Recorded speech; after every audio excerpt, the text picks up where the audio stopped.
सच्चा वीर युयुत्सु की कथा। धृतराष्ट्र के एक वैश्य वर्ण की पत्नी थी, उसी के गर्भ से युयुत्सु का जन्म हुआ था। युयुत्सु का स्वभाव गांधारी के सभी पुत्रों से बिल्कुल अलग था। वह आपसी कलह और विद्वेष का विरोधी था और सदा धर्म और न्याय की बातें करता था।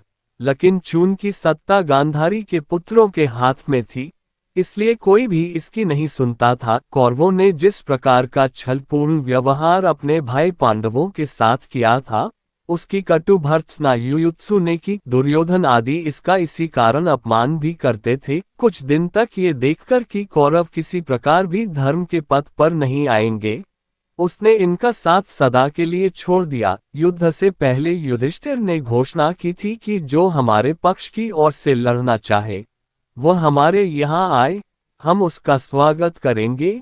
इसी घोषणा को सुनकर युयुत्सु कौरवों के विरुद्ध युद्ध करने के लिए पांडव पक्ष में जा मिला। उसे विश्वासघाती भी कहा गया, लेकिन उसने इसकी तनिक भी परवाह नहीं की, क्योंकि उसके सामने परिवार और कुल की मर्यादा से ऊपर धर्म और सत्य की मर्यादा थी। उसी की प्रेरणा से उसने कुल और परिवार के उन बंधनों को काट दिया था, जिन्हें भीष्म जैसे योगी और द्रोणाचार्य जैसे पंडित भी नहीं काट पाए थे। भीष्म पितामह और द्रोणाचार्य पूरी तरह समझते थे कि कौरवों ने पांडवों के साथ अन्याय किया है।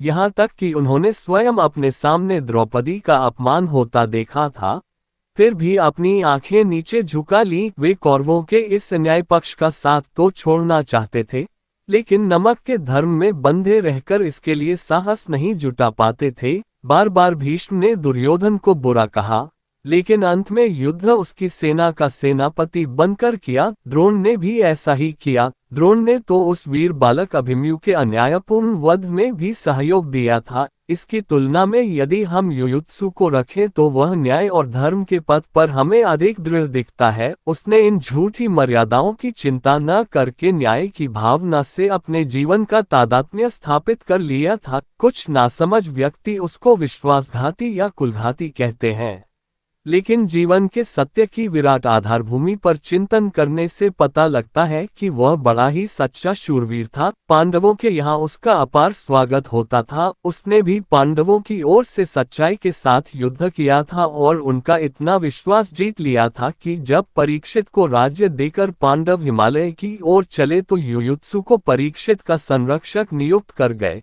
इन सब को देखकर हमें युयुत्सु के रूप में एक ऐसा पात्र मिलता है जिसमें सत्य और धर्म के प्रति अपूर्व दृढ़ता और साहस था, और जिसने कभी झूठे बंधनों में बांधकर अपनी आत्मा को नहीं बेचा था।